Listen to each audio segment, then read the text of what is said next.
Hello, everyone, and welcome back to Radicals, Yesterday, Today, and Tomorrow.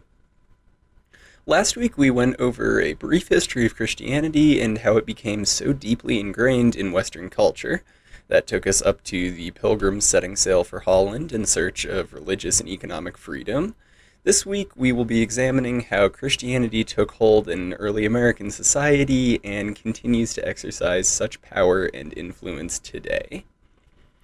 We're going to start with the Christianity in the early days of settlement.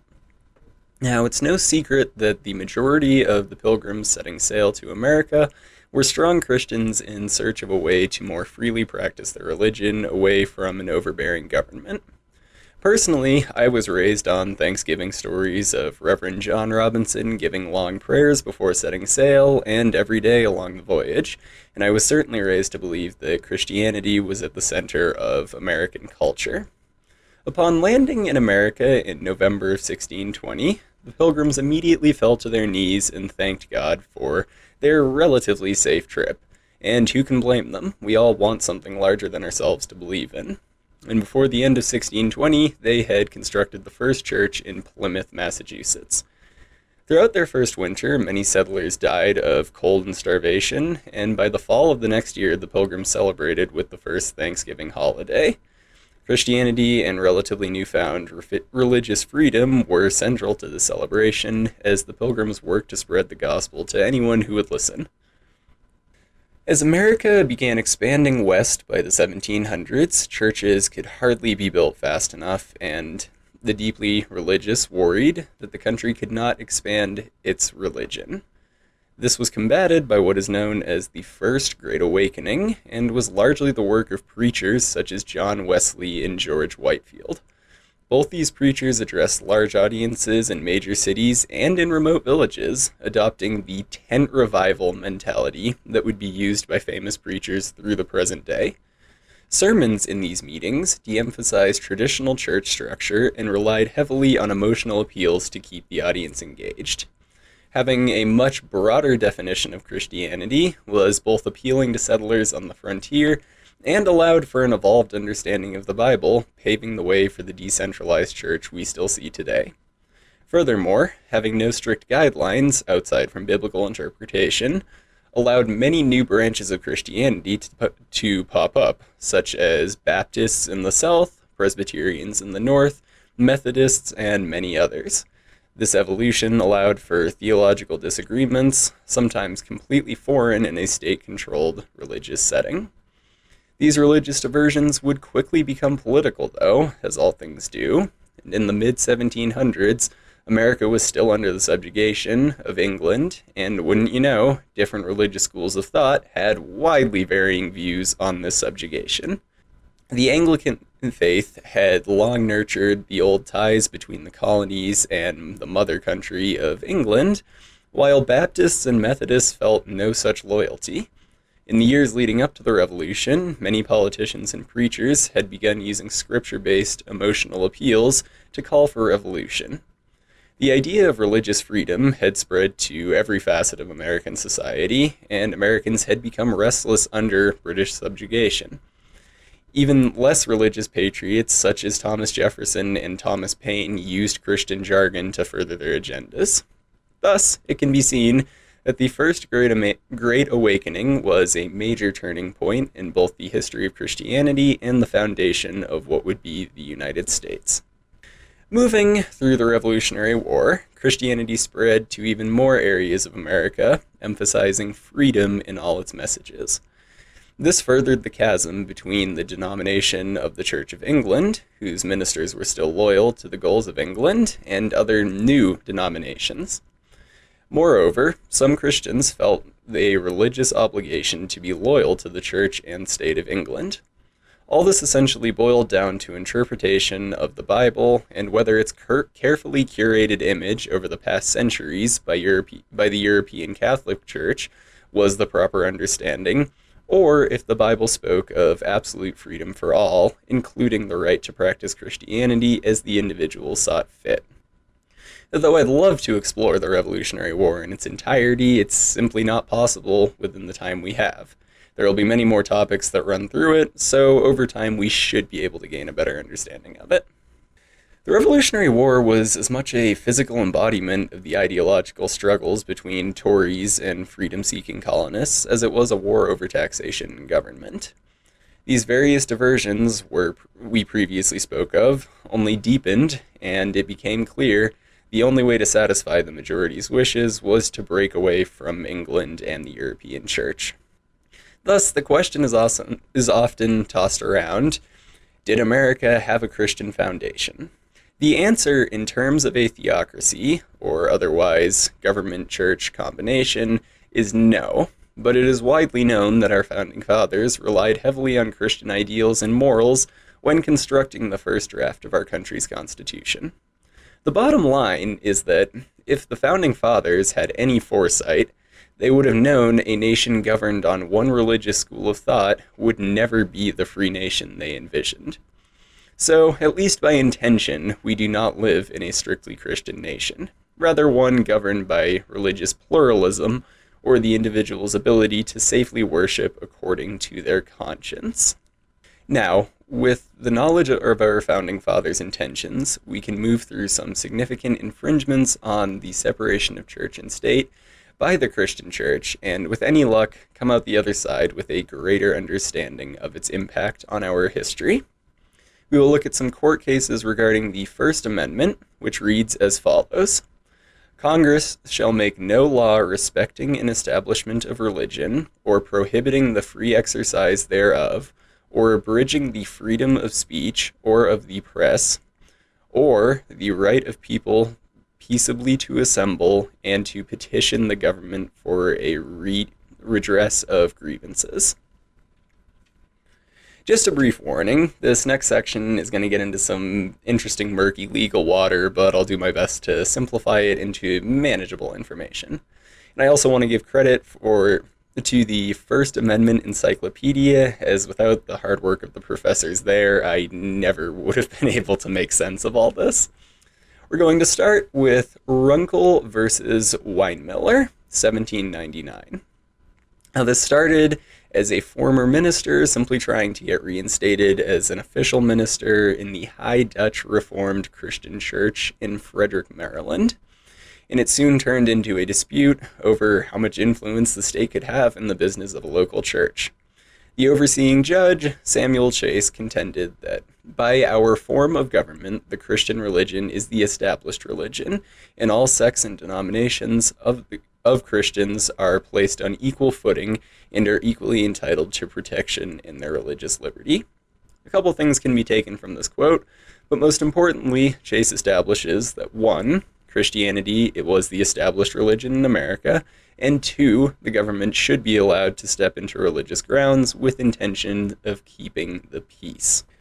This brings into question the idea of First Amendment non-preferentialism. Now, non-preferentialism is a massively complicated idea, but in short, it is the idea that the state could aid religion, understood to be exclusively Christianity, in general, as long as they did not prefer one denomination over another.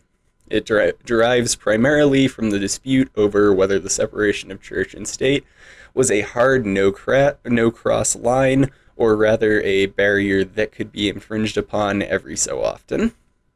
Non-preferentialism would go on to be a key issue in many more First Amendment cases. Next, we will take a look at the People versus Ruggles in New York, 1811. This case is one of the very few convictions for blasphemy in U.S. history, and it follows an English common law crime despite New York's own constitution, including a provision similar to the First Amendment. Essentially, Chancellor James Kent was of the opinion that a common law from England had been transported to America, and John Ruggles was fined and sentenced to 3 months in jail, or was fined $500 and sentenced to 3 months in jail, for saying that Jesus Christ was a bastard and his mother must be a whore. The court ruled that blasphemy only applied to attacks on Christianity as well. This assertion relied on the quote, "We are a Christian people, and the morality of this country is deeply engrafted upon Christianity and not upon the doctrines and worshippers of those impostors. So we can clearly see in 1811, only a short while after the establishment of the United States, the separation of church and state was already under vicious attack. Since this conviction, the Supreme Court seems to have put an end to blasphemy laws, though some states still have them buried in their books. Moving forward through the years, we'll look at BEATTY versus KURTZ, 1835. This serves as another example of the court justices viewing common law as favoring all things Christianity. In this case, some land was left by Charles A. Beatty for use by the German Lutheran Church. Now, no formal deed had ever been signed to make this official, and John T. Ritchie brought the suit to Maryland state courts, disputing the land's official ownership as well as taxation status. Those of you who do not know, religious organizations and groups, as well as nonprofits, they all fall under nonprofits, and they can sort of dodge taxation based under a certain provision regarding religion or religious groups. Now, the decision on this case by Justice Joseph Story, known for arguing in favor of Christianity incorporated common law, observed that since the German Lutheran Church in Georgetown had never officially been incorporated, it faced specific problems in accepting the land. Now, this resulted in the establishment of a provision in the Maryland Bill of Rights, which gives validity to any sale, gift, lease, or device of any quantity of land not exceeding 2 acres for a church, meeting, or other house of worship, and for a burying ground, which shall be improved, enjoyed, or used only for such purposes. Now, all that scrambled wording essentially means any amount of vaguely gifted land under 2 acres could be used as a gravesite, church, or other place of Christian worship. This law, however, did not extend to other states, as in 1879 in Kane versus Gibney, Justice William Strong denied the validity of a bequest to a Roman Catholic bishop by one Eliza Matthews on the basis the state had repealed all English statutes. It should be becoming clear that early state and national court cases were often ruling in favor of Christian principles and common law, though I couldn't possibly cover all these First Amendment cases today. I'm choosing ones that stand out as landmarks in history. Now we will move into 1890 in Davis versus Beeson. In this case, the Supreme Court upheld an Idaho law directed at Mormons that withdrew the right to vote from an individual who refused an oath swearing that they did not participate or advocate polygamy. While I won't weigh in on polygamy or Mormon religion at present, a law such as this overtly violates the separation of church and state. Writing for the court, Justice Stephen J. Field referred to polygamy as a crime by the laws of all civilized and Christian countries. Once again, the inclusion of Christian in description to America crossing the line of church and state separation. Fields added to his argument, quote, "However free the exercise of religion may be, it must be subordinate to the criminal laws of the country, passed with reference to actions regarded by general consent as properly the subjects of punitive legislation." This is essentially all just to say that laws regarding religion have to follow just the country's laws in general.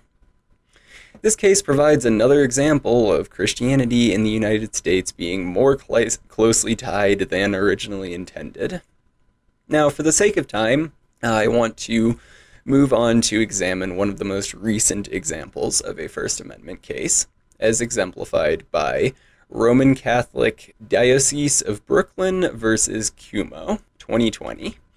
Now, this case involved the first ruling by Amy Coney Barrett, who replaced Ruth Bader Ginsburg on the Supreme Court, and was a narrow 5-4 decision preventing the application of Governor Andrew Cuomo's executive order that limited the number of individuals who could gather in places of worship during COVID-19.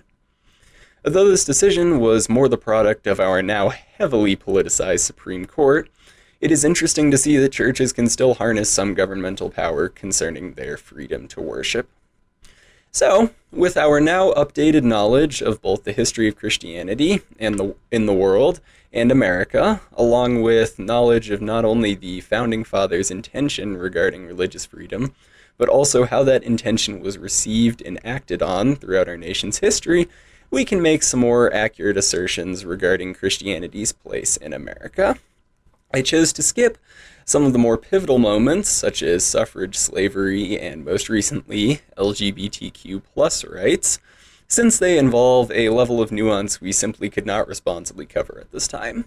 But religion, and particularly Christianity, played an important role in all of those movements. When looking at the overall impact of Christianity on America, it is important to remember when someone is strongly convicted by a belief system or religion, it is difficult for them to remove themselves enough to see another's point of view. This is exemplified by all the aforementioned cases, but particularly by Davis versus Beeson. Christians will tell you that polygamy is strictly against the teachings of the Bible and is under no circumstances acceptable. Now, to the Mormons, this practice was justified by a rapidly declining population and other discrimination they faced at the time. I am by no means defending either argument here, but it is clear that since Christian lawmakers could not remove themselves from their conviction, the only moral outcome was to block Mormons from voting. And the same could be said for the People versus Ruggles. Since John Ruggles did not believe in God, his blasphemous remarks were viewed entirely differently by Christians than by others whom the remark was to no consequence. The larger problem at the end of the day comes down to Christianity and its incessant need to spread to every crack and corner of the world. If more Christians could be comfortable with opposing views and individuals or groups with different belief systems, the country would run much more smoothly, and so many fewer people would be hurt by Christian rhetoric.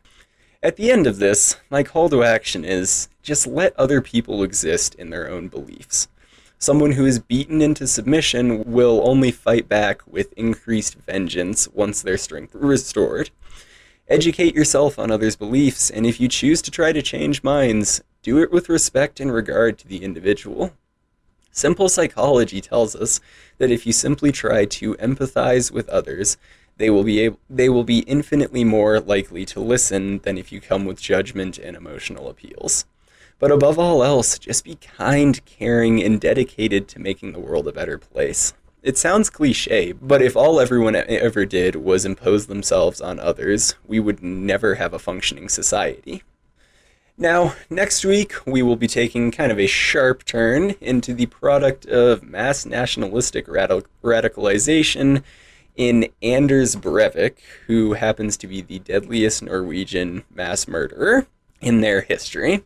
Now, this is going to be a different kind of episode from 2 days, but it will still be examining radical ideologies and schools of thought, and how one can end up in a place where they are willing to take so many lives for a cause. But that will be next week. Thank you all so much for listening, and I will see you all next time on Radicals, yesterday, today, and tomorrow. Have a good one.